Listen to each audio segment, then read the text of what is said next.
I particularly want to talk about strategic leadership because I think that's what defines a culture and what enables technology to really deliver to the customer.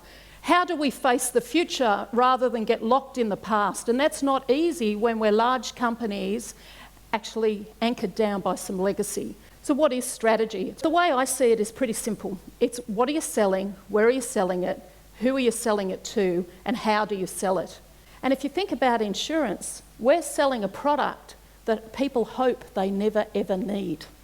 And so when you're managing processes, you often, on a typical organisation, are the next rung up on a leadership. But that's a hierarchical way of looking, and I think that's what locks our cultures down from innovation and actually getting stuff done. You're likely to have people with skills that you have never had, and that becomes harder, and actually people don't know whether you're doing a good job or not until 3 months goes by, because your measures have more complexity and are more ambiguous and can only be measured every 3 months.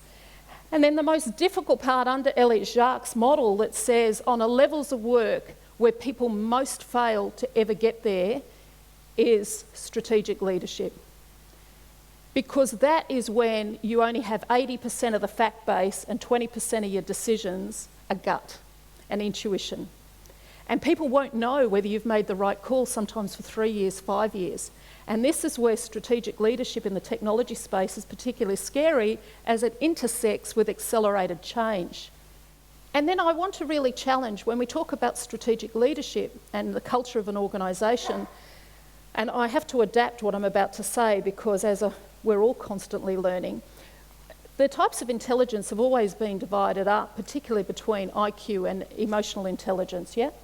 Now, I would imagine many of you in this room would outstrip me in IQ because of the things you've done and just your qualifications.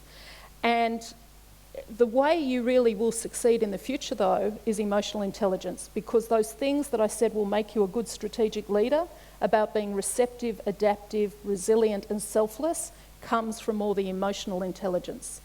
So how do we make sure that every profession that works in an organisation understand the importance of emotional intelligence, the cultural intelligence, and adapt and be resilient and face the future?